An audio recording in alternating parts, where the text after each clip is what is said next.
The room had just finished laughing at me. Then a man in civilian clothes stood up. He didn't raise a glass. He raised his hand. Lieutenant General Marcus Reddick, commander of the Eastern Forces, walked through the crowd, stopped in front of me and saluted with precision I hadn't seen in years. "Ma'am, with the deepest respect, thank you for saving my life. You are the reason I still serve." In that instant, every whisper faded, because sometimes it only takes one truth to undo a lifetime of silence. I'm Evelyn, and this is the story of how I was erased, until honor called my name out loud. The wind rolled gently over the pasture that afternoon, brushing against the tall grass like a memory trying to get my attention. I had just come back from feeding the hens' boots, still caked with a layer of spring mud when I saw it. A single envelope, tucked beneath the latch of the gate, as if it had slipped through time and ended up in the wrong place. I paused. Something about the weight of it felt heavy, not in mass, but in meaning. I wiped my hands on my flannel shirt and picked it up. The envelope was thick, expensive, off-white with embossed gold trim. My full name in elegant cursive across the front, Mrs. Evelyn Ward. Not Mom, not even Evelyn, just formal, distant, and unmistakably intentional. I didn't open it right away.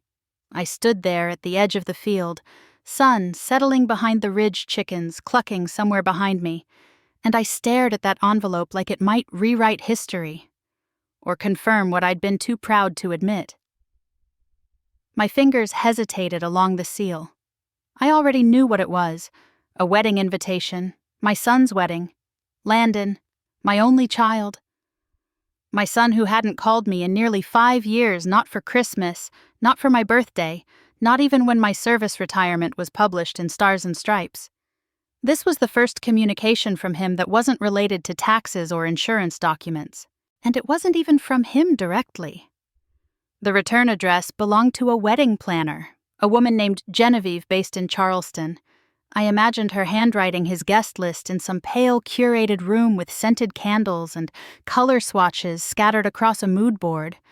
My name had probably been typed into a spreadsheet printed out and stuffed by someone who didn't even know me.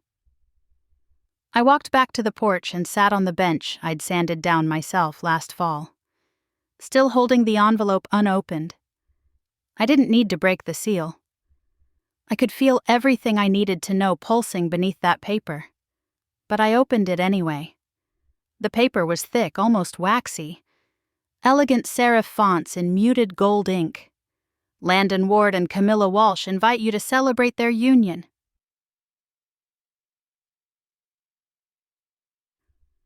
The names jumped off the page.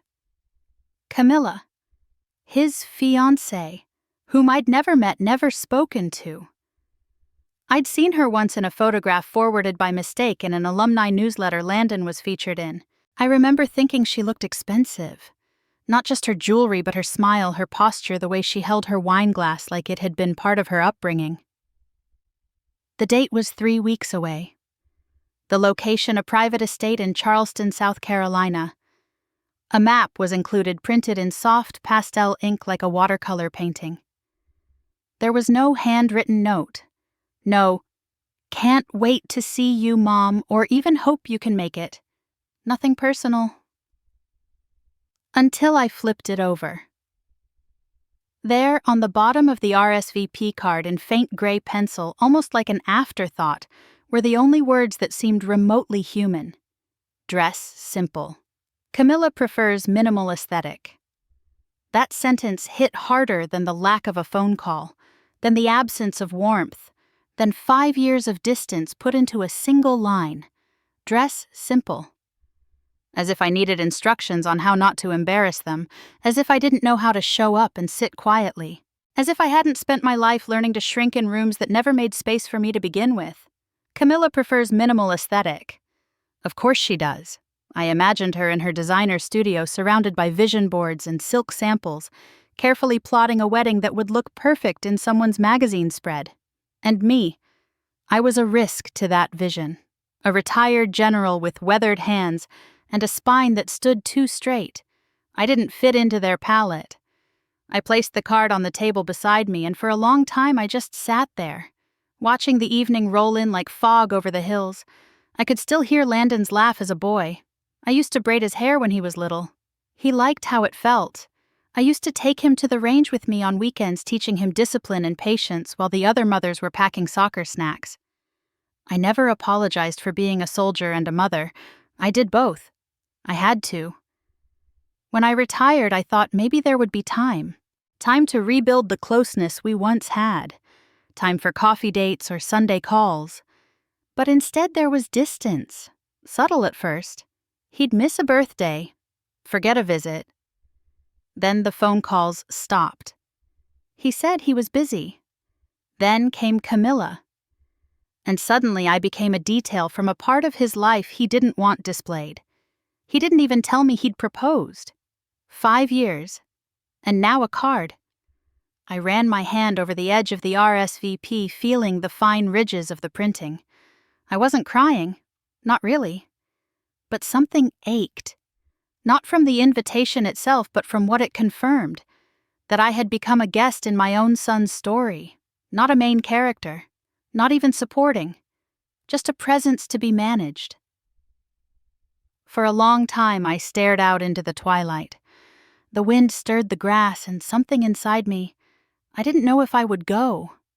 But I knew one thing clearly: this invitation wasn't about honoring me. It was about control. And the more I looked at it, the more I realized it wasn't an invitation at all. It was a boundary dressed in calligraphy. And yet something stubborn in me stirred. A voice deep down that had survived desert storms and command briefings and nights in foreign barracks, where silence weighed more than sleep. That voice whispered something steady and simple. You're not going to let them write you out. Not this time. Not quietly. Not anymore. There's a strange kind of ache that comes not from loss, but from slow erasure. Like watching your name fade from a document you once signed in ink. You don't even realize it's happening until one day someone speaks about a moment you lived through and leaves you out of it entirely. It used to hurt more.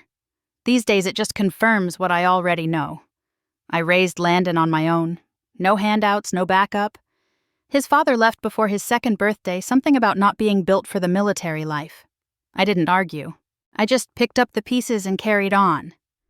That's what women like me do. Especially in uniform. You hold the line even if it's just around a dinner table for 2. There were moments, of course, when choices had to be made. I turned down a command slot in Kandahar because Landon had pneumonia. Skipped an advanced combat training course because he needed speech therapy. When he was 6, I spent nights at the base office filling out deployment briefs while he napped under the desk wrapped in my jacket. No one saw that part. They only saw the ribbons and ranks that came later. I remember when the offer came.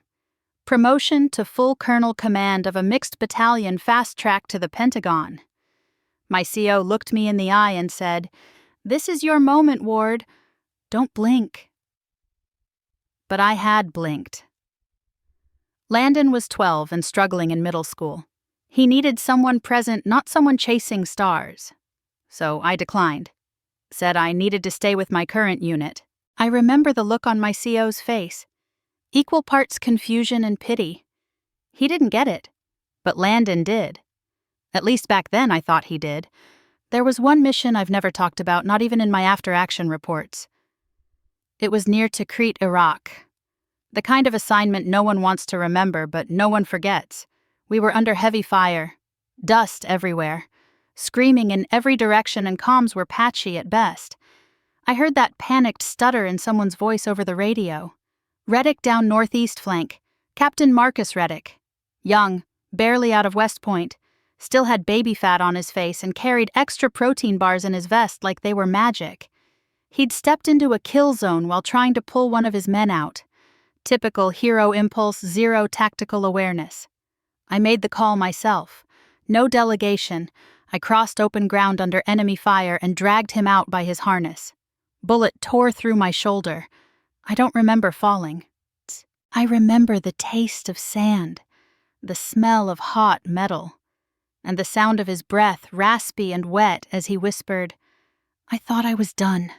"You're not," I growled. "But you move again and I'll kill you myself." He made it. They medevaced us out that night. He later wrote me a letter, still keeps it framed apparently. I heard he made Lieutenant General last year, Marcus Reddick, a household name in some circles, decorated, respected, and in every interview, every speech he still credits a commanding officer who didn't blink. He never says my name. But I know. And that's enough. Funny though, Landon doesn't even know that story. Not once has he asked about my time overseas. Not once has he asked what I saw or what I gave up. The last time we spoke in person, maybe 6 years ago, he asked if I could resend my DD-214 for his mortgage paperwork. Didn't even stay long enough for coffee. I wish I could say it was Camilla's influence, that her snobbery or her discomfort with my military background turned him, but that would be too easy. The truth is, Landon had started rewriting our story long before she came along. He started polishing the rough edges, sanding down the parts of his past that didn't match the image he wanted to present. A mother in combat boots. Too complicated. Too unfiltered. Too unglamorous. Camilla just gave him permission to make the final cut. She's never liked me. Not even in the periphery. We met once, briefly, at a fundraiser for military families back when Landon was still in grad school. She was there for the social cred, not the cause. She gave me that look women like her have perfected. Tight smile eyes that skim past you. I remember she asked, "So do you do security now? Like at events?" I smiled. I used to command brigades. Her smile didn't flinch, but her eyes did. Since they got engaged, my presence has been reduced to a mailing address and an annual Christmas card. If Camilla remembered. When they needed my insurance history to secure Landon's application for private health coverage, I got an email. No greeting, no sign-off, just a request for documentation. And I gave it. Quietly, efficiently, like a good soldier. I once thought motherhood would be the role where I didn't have to carry rank. That maybe, just maybe here I could be enough simply by being present. But presence, it turns out, doesn't get applause if no one's looking. I've watched from afar as Landon climbed. Business school. Consulting. Now co-founder of some startup that translates data into storytelling. He's a storyteller, all right. Just not mine. I found a press release once about his company. It had a paragraph about his upbringing. Raised by a single parent in a rural town, taught resilience through challenge. I waited for the mention of my name. Of service. Of sacrifice. But there was nothing, just vague phrasing, almost as if he'd invented himself out of thin air. That's when I realized something.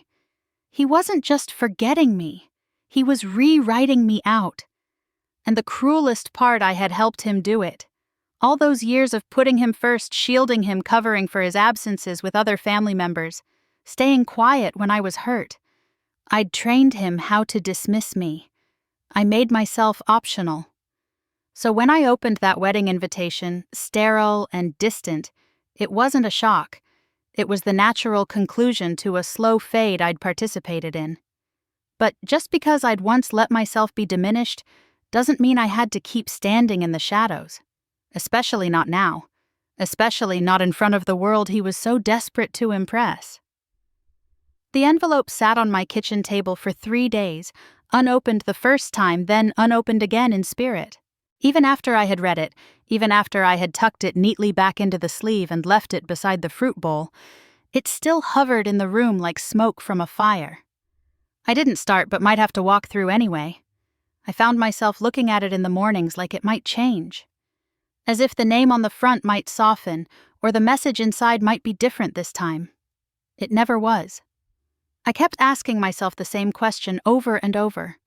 Should I go? Not out of bitterness, not even pride, but something else, something I didn't have a name for yet. The idea of walking into that wedding, into their wedding, felt like signing up to be erased in real time. Not just forgotten, but strategically positioned out of sight like some distant relative whose name people struggle to pronounce. I paced the porch one evening with a mug of tea gone cold. The sky had turned a bruised blue, the kind Montana saved for quiet reckonings. I thought about every excuse I could give myself. That the timing was bad. That it was too far to travel. That maybe I should keep my dignity and stay home. But none of it felt like the truth. The truth was simpler. I didn't want to show up where I wasn't wanted. I didn't want to hand myself over like an offering just so I could be politely ignored. But I also didn't want to disappear. Again. On the fourth morning, my phone rang. An old number I hadn't seen in years blinked across the screen. I almost didn't answer. But instinct beat hesitation. "Evelyn?" the voice said, steady and familiar with a trace of gravel earned in the field. "It's Rosa." I exhaled a breath I didn't know I'd been holding. Colonel Rosa Bennett, my second in command during the Helmand rotation. We hadn't spoken in a long while. Not out of distance, just the kind of silence that lives between people who've already said everything that matters. I heard she said, "I didn't ask how." Rosa had a way of knowing things before they made it to the internet. "You going?" she asked plainly. I hesitated. I don't think it's really an invitation. More of a notification dressed in gold foil. She let out a small breath. Not quite a laugh, more like shared recognition. "You're not going for them, Ev. You're going for you. You show up not because you owe them anything, but because they need reminding. And maybe you do too. Reminding of what? Of who the hell you are." I was quiet for a long moment. My thumb traced the edge of the mug. Rosa never said more than necessary, but when she did, it landed with precision. She had watched me in moments of fire, and silence had seen me carry men off fields and walk into briefings where I wasn't supposed to be heard.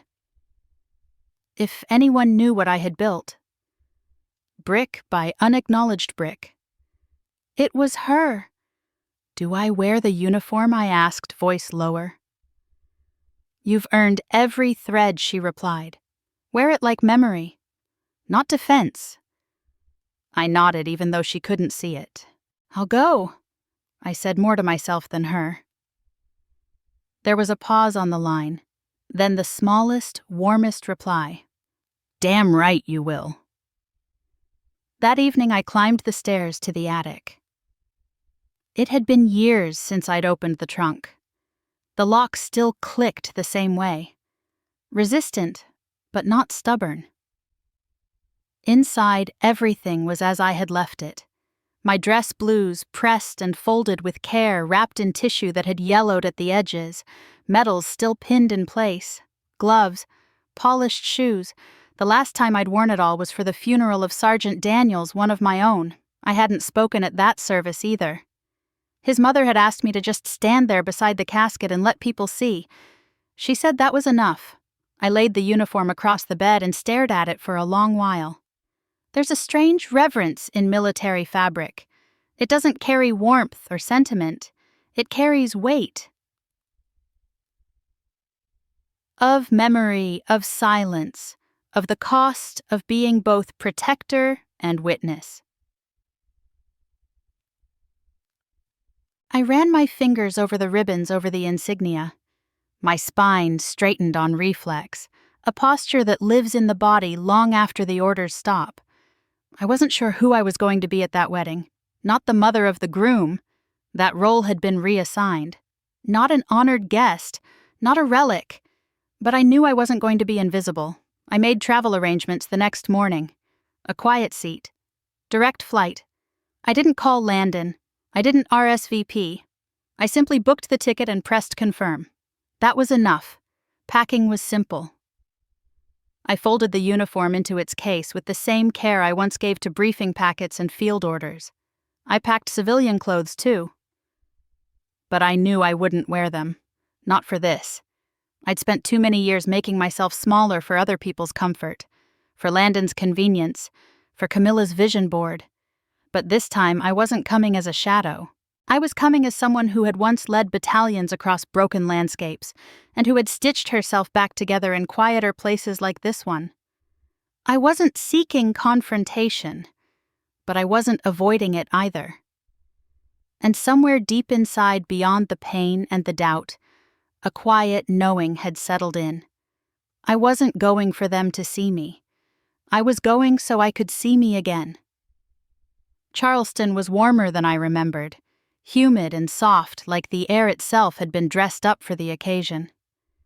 I stepped out of the cab and adjusted the strap of my garment bag. The estate was grand in a curated sort of way.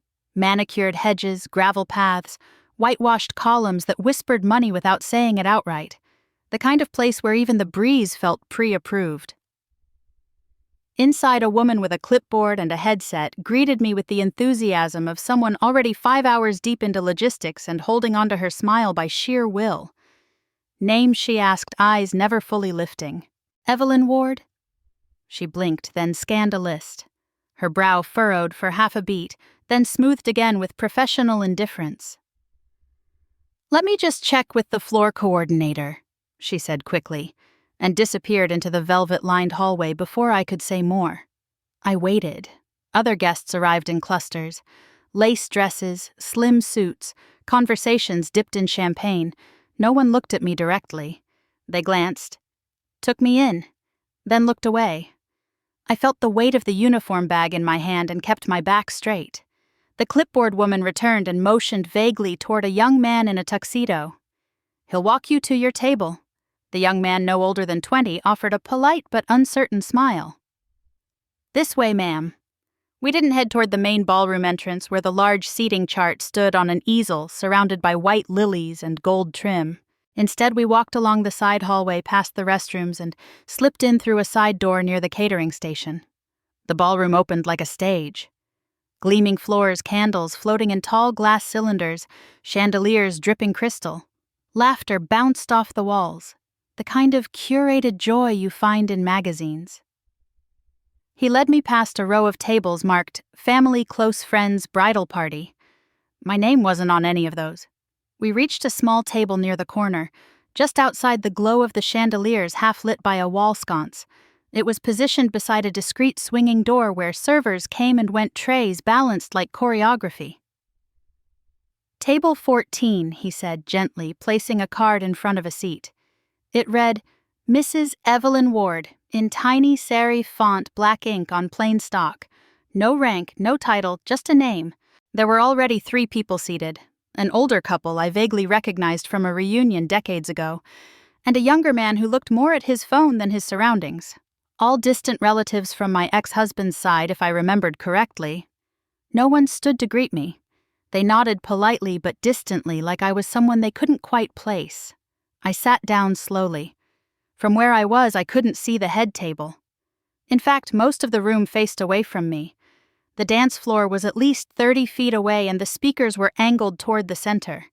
Even the flower arrangements on our table were shorter, like someone had decided we didn't need the full display. A server appeared and poured water into my glass without a word. He didn't pour wine. I didn't ask. From across the room, I caught a glimpse of Landon.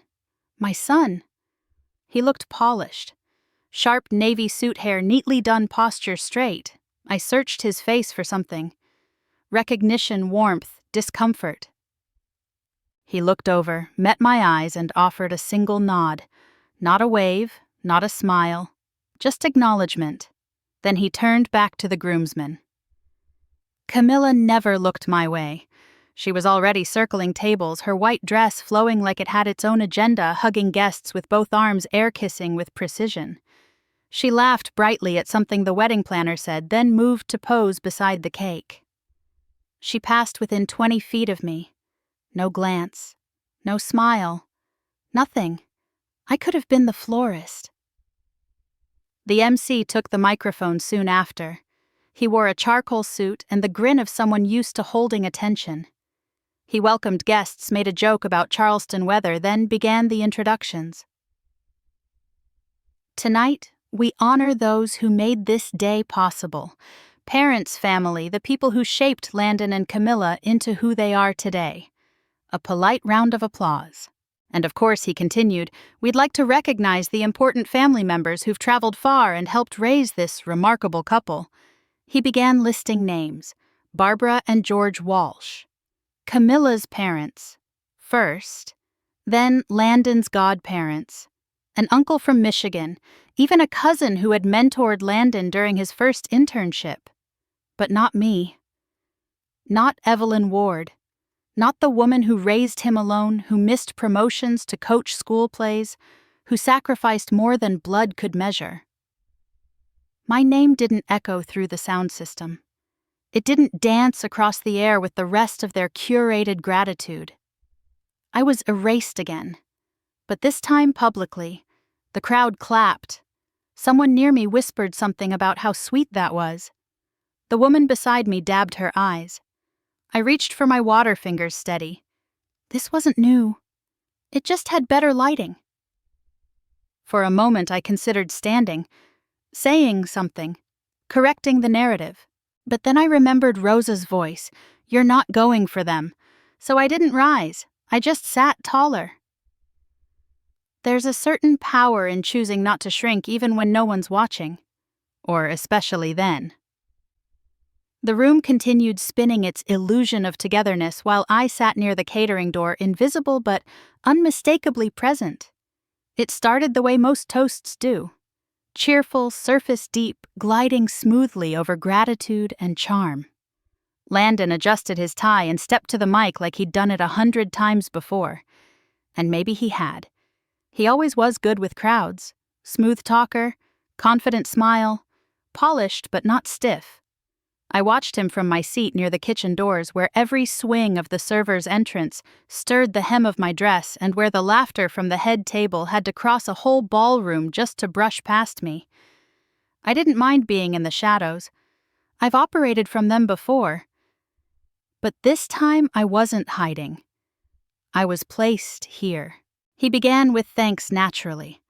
"Camilla and I just want to say how grateful we are that all of you came," he said, his voice strong, familiar. People clapped, nodded. Someone whistled. It felt warm, normal. "For us, family is everything," he added. "And tonight we're lucky to be surrounded by the people who've supported us every step of the way." A small ache stirred in my chest, uninvited. Because I knew the steps. I'd walked them with him. First shoes, first fever, first heartbreak. I was there when he sobbed through night terrors after his father left. I was there when he graduated high school and had no one else to take the photo. But none of that echoed here. Then he paused, lips curling into that smirk that always came before something biting. "And even my mom made it," he said, like it was a punchline in a comedy set. Still clinging to that old uniform like it's gonna promote her in the family. The room burst into laughter. It was light at first, casual, like folks chuckling at a roast. But then it lingered, deepened. A few people turned to glance at me. One woman, bridesmaid maybe, whispered to the man beside her and giggled behind her champagne glass. I could feel their amusement settle on my shoulders like unwanted hands. I didn't shift in my seat. I didn't reach for my glass or drop my gaze. I just sat there still and straight eyes trained on the man who once clung to my leg in fear when a dog barked too loud. Landon didn't stop. The moment had momentum now. I mean, who knew combat boots could be formal wear, right? Another wave of chuckles, this time more confident. The microphone passed to Camilla, elegant and rehearsed. Her dress caught the light like she was born to be the center of it. "To new beginnings," she said brightly. "And to letting go of outdated legacies." The subtle sting of that phrase pierced deeper than the mockery. Outdated legacies. I wasn't a mistake. I wasn't a footnote, but that's what they wanted to turn me into. An artifact. Something respectable but irrelevant. Something that belonged behind glass. I lifted my glass, filled only with water because no one had offered me anything stronger, and took a slow, deliberate sip. The silence around my table was heavy. No one quite knew how to react.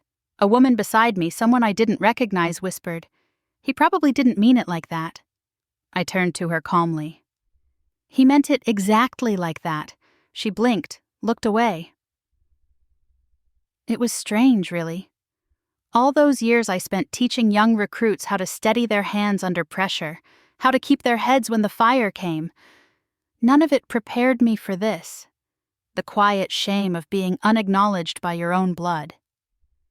I remembered a briefing tent outside Fallujah when we were 2 weeks into a brutal push, and I had to stand in front of a group of 19-year-olds and deliver orders that would send them straight into gunfire. Some of them didn't come back, but they followed me because I didn't flinch, because I didn't fold, so I didn't fold now either. But I remembered, and that memory filled the silence between each round of laughter. I remembered skipping meals so Landon could have enough for lunch during lean years. I remembered changing my station assignment 3 times just so I could keep him enrolled in the same school. I remembered hiding medals because he once said they embarrassed him in front of his friends. All that folded into my stillness now. He had rewritten the script of our relationship to suit the aesthetic of this wedding. A narrative where I was the outdated remnant, a woman too attached to rank and relevance. And I had no right of reply. Not here, not now, but I didn't need to speak. My presence spoke for itself. I was a quiet reminder they didn't want to explain. After the toasts, as dessert was being served, Landon passed my table and gave me a small nod. Not warm, not apologetic, just a gesture to signal the transaction was complete. I had served my purpose. The photo ops were done. I could fade now. I didn't nod back. Instead, I turned my gaze toward the far wall of the ballroom where the light hit a framed portrait of his late grandfather. My father. Uniform sharp metals gleaming. They had respected him. They'd never joked about his legacy. But mine was to be boxed in, flattened, and passed off as overreach. That was the cruelty of it. Not the joke, but the audience that laughed. And yet I stayed. I stayed because leaving would have made their point for them. I stayed because there were eyes in the room watching how I would respond.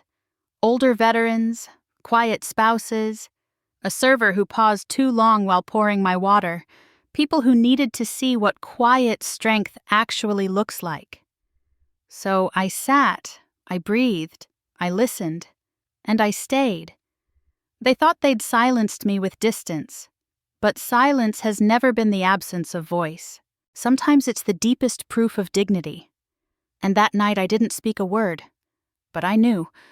This wasn't the end of the story. It was only the moment before something shifted.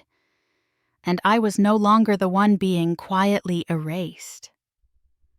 The room hadn't yet settled after the laughter.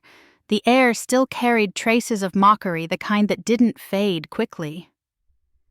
Camilla had returned to her seat positively glowing, sipping her champagne like she'd just won a silent war. Landon hovered near the center, basking in the easy approval that came with making people laugh, at someone else's expense. I kept my hands folded on my lap, the condensation from my untouched water glass leaving a small round ring on the white linen. My spine was straight posture, calm, unmoved, but inside the stillness was holding something deeper. I wasn't humiliated. I was remembering.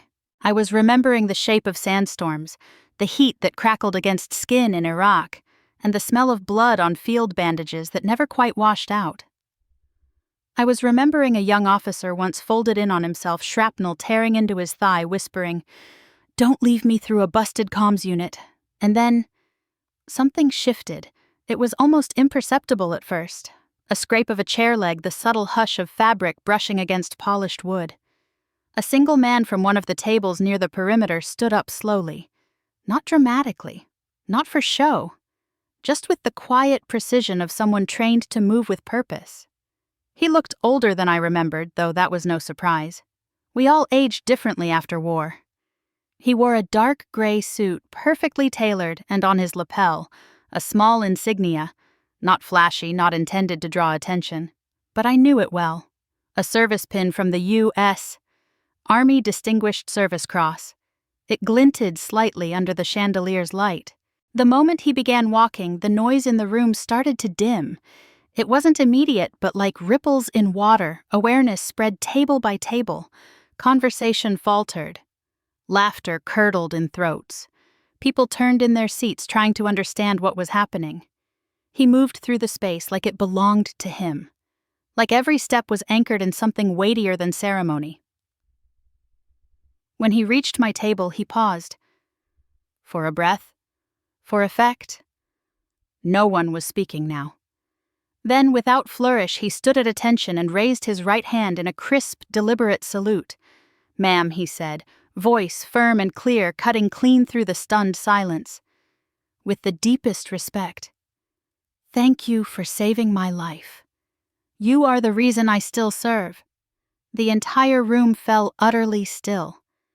You could have heard the clink of a fork falling, but no one moved, no one dared. Even the waitstaff froze at the edges. Camilla's flute hung mid-air. Say.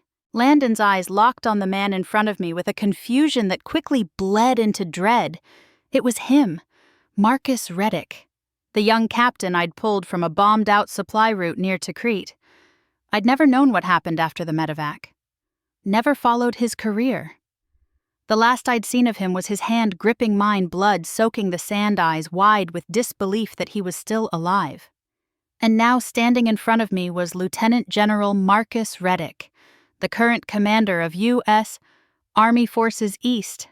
I didn't rise. I didn't have to. That salute wasn't about hierarchy. It was about history. His words had weight, the kind no microphone could amplify, the kind that didn't need explanation.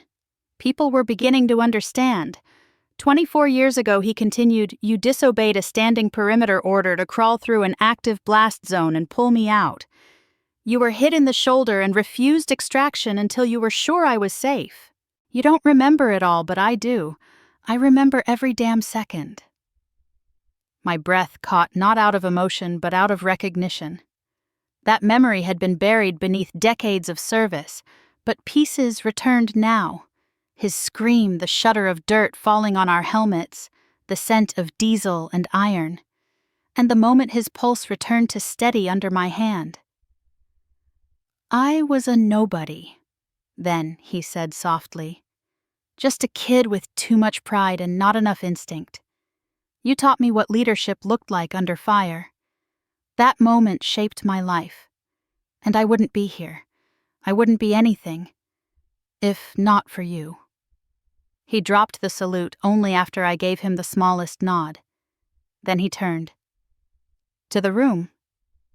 This woman," he announced, gesturing with an open hand, "is Colonel Evelyn Dwyer, Bronze Star, Silver Star, 2 deployments in Iraq, 1 in Afghanistan, decorated for leadership under fire, and until tonight, she was being seated like a stranger in her own family."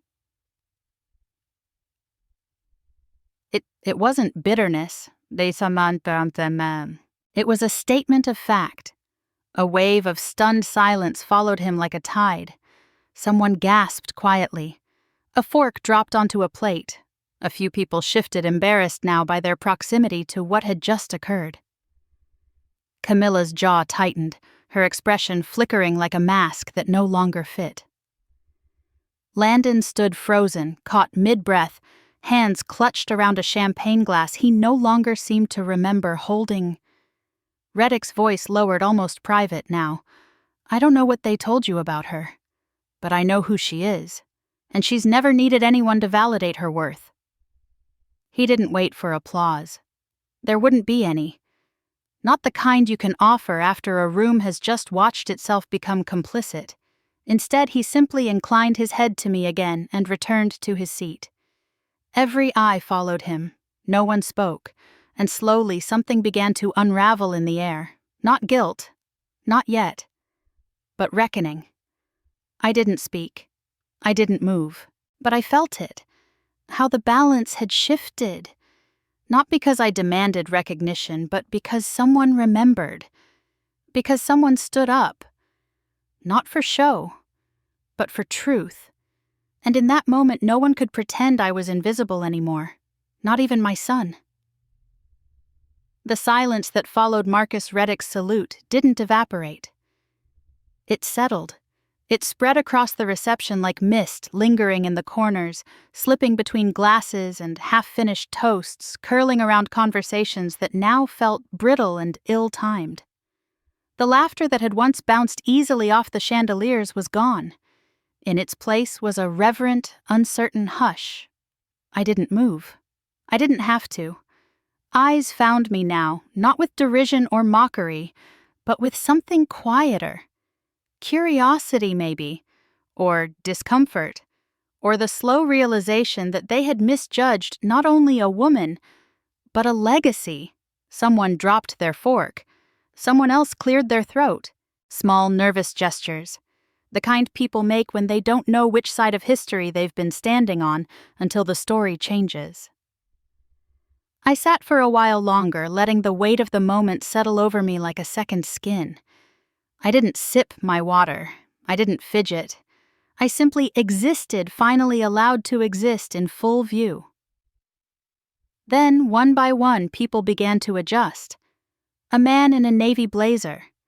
Someone I vaguely recognized as a distant in-law of Camilla's, approached my table with halting steps. He looked down at me, then offered a small sheepish smile.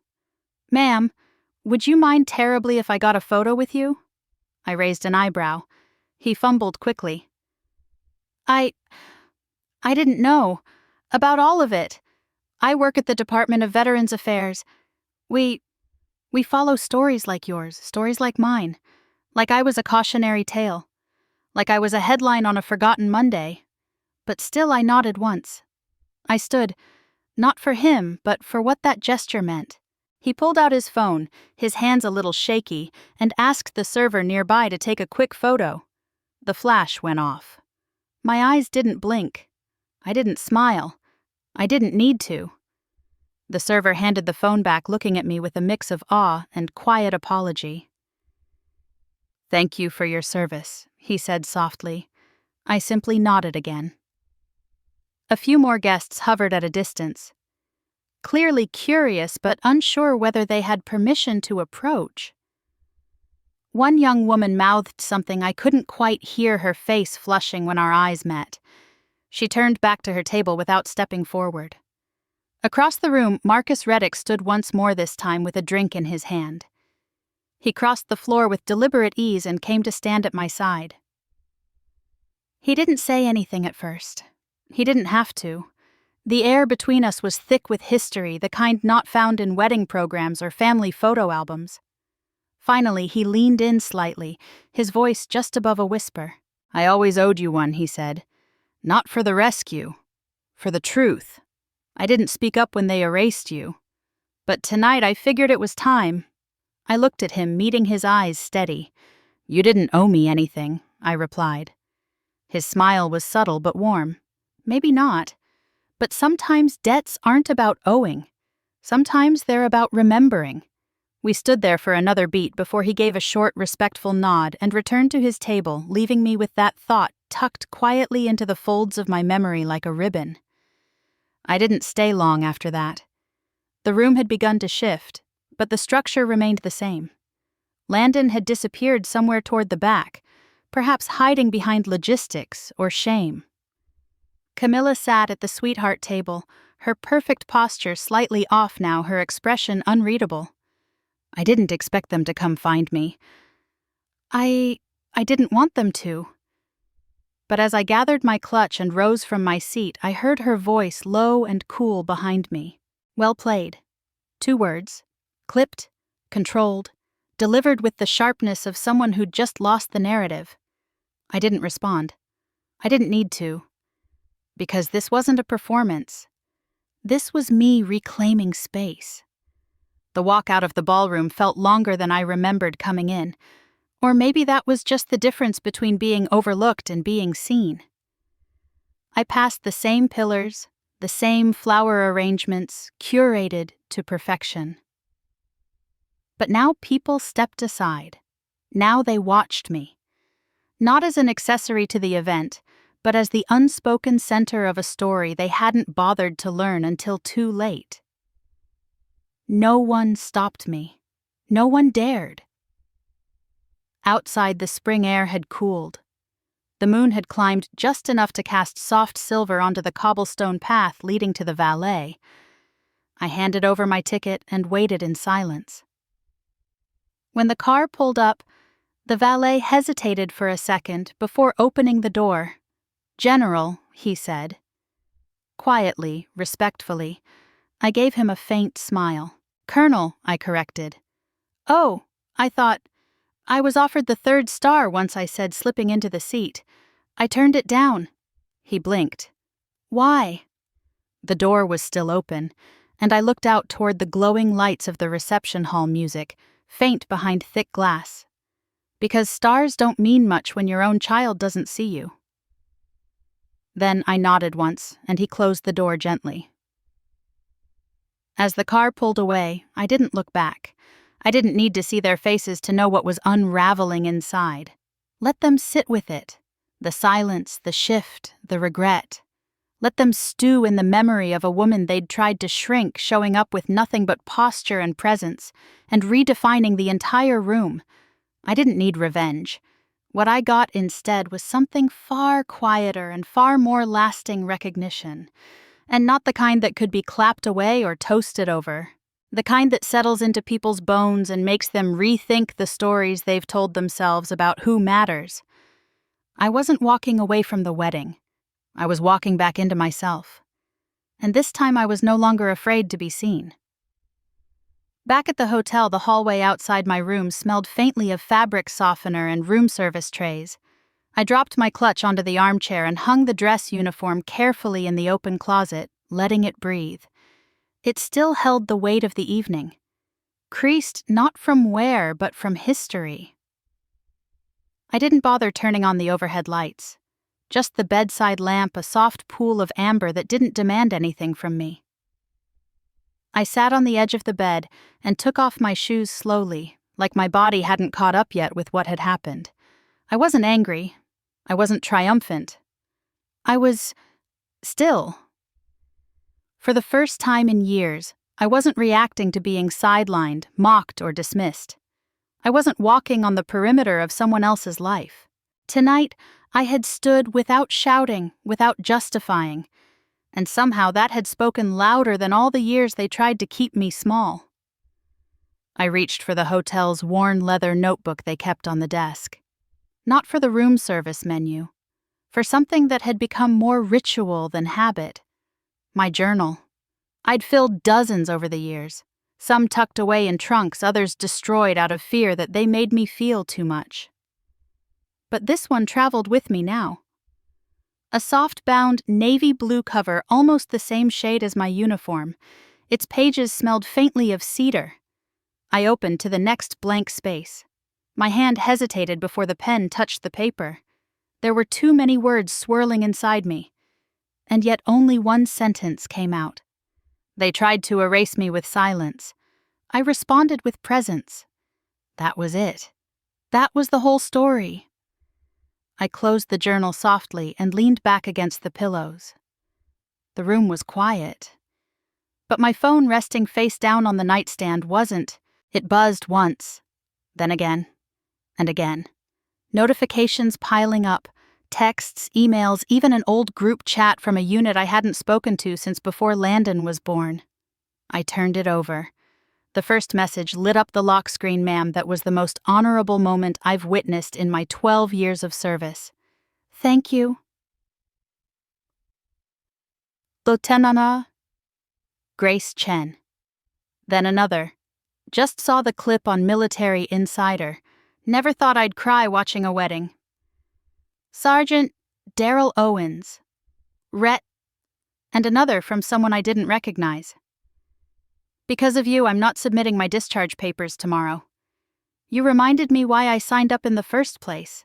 My heart did something strange. Not heavy, not light, just full." I opened the message thread from a number marked unknown.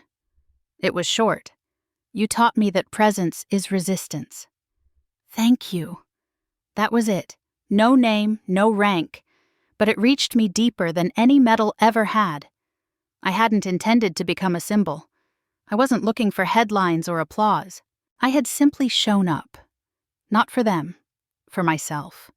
for the part of me that still remembered the sound of helicopters overhead in Iraq, the pressure of grit in my teeth during desert storms, the way Marcus's weight felt when I dragged him out of that fire-blind crater. For the woman who went from combat boots to house slippers without ever being thanked. For every mother who'd ever been told she was too much, too loud, too inconvenient. For every woman whose silence had been mistaken for insignificance. I wasn't a headline. But now it seemed I'd become one. An email had come in from a senior writer at a military publication. The subject line read, "The salute heard around the room. A forgotten hero returns." I didn't open it. I didn't need to read what they had to say, because this moment wasn't for retelling. It wasn't for retweets. It wasn't for spin. It was a moment that belonged solely to the people who needed it most. And to me. I turned my phone face down again. And let the room return to stillness. Outside the window, Charleston's skyline blinked lazily. The harbor lights reflected off the dark water like soft echoes.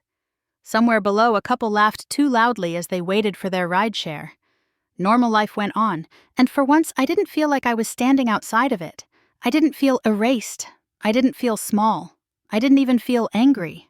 Just steady. Just enough. The next morning, I slipped out early. No makeup, no uniform, just jeans and a navy sweatshirt I'd kept from my cadet days. Faded, but whole. The hotel lobby was quiet save for the hum of the espresso machine. A young man in fatigues stood by the elevator waiting. When he looked up and saw me, his posture straightened instinctively. Then his eyes widened slightly. "You're her," he said softly. I nodded. He didn't ask for a selfie. He didn't salute. He just held the elevator doors for me and said, "Thank you, ma'am," like it meant something. And for once it did. I rode to the ground floor in silence. The quiet now didn't sting. It settled around me like something earned. Not because I had spoken, but because I hadn't. The coffee shop in the hotel lobby smelled like burnt beans and indecision. It was early enough that the only sounds were the soft hum of an espresso machine warming up, and the occasional clink of ceramic cups being stacked behind the counter. I'd chosen a seat by the window. Half out of habit, half out of instinct. Old soldiers like light at their backs. I hadn't ordered anything yet. Just sat waiting. I didn't expect him to come. But I wasn't surprised when he did. Landon walked in slowly, his shoulders hunched in a way I hadn't seen since he was 15 and came home with a broken science project and a fractured ego. His suit jacket was wrinkled, the same one from last night probably. His tie was gone and the first button of his shirt hung open like he'd yanked at it in frustration. His eyes looked hollow, ringed with exhaustion. He spotted me immediately. For a second he hesitated by the door, like he was deciding whether to stay or leave. Whether this moment was worth the discomfort. Then he exhaled and walked over. "Hey," he said, sliding into the seat across from me. No greeting, no hug. Just, "Hey." I didn't say anything. I let him sit in his silence first. He glanced around the room like hoping someone might interrupt. No one did. Finally, he leaned forward, elbows on the table, hands clasped like he was trying to hold something together. "I didn't think it would go that far," he said. I nodded slowly, meeting his eyes. "What part went too far for you? The joke? The laugh? Or the moment someone saw me for who I actually am?" His mouth tightened. "Camilla didn't mean it like that." I let out a breath through my nose. "We both know that's not true." He looked down at the table, tracing the grain in the wood with his thumbnail. "It was supposed to be light. You know, wedding humor." I tilted my head. "Is that what we're calling humiliation now?" "Humor." He flinched, not visibly, but I'd known him long enough to read the smallest shift. He sat back, rubbing his face with both hands. I don't know. I thought you'd be okay. You always are. That stung more than I expected." "I'm not a rock Landon," I said gently. "And even if I were, rocks crack, especially when people keep chipping at them for years." He sighed. I wasn't trying to chip at anything. His voice faltered. I guess I didn't know what to do with you there. That landed. I looked at him. Really looked at him. My son. Once small enough to curl up on my chest after nightmares, now a man who didn't know where to place his mother in his perfect life. When I asked, "Did you start being ashamed of me?" His eyes shot up to mine. I'm not. Don't lie, I interrupted calmly. Don't soften it. Just be honest.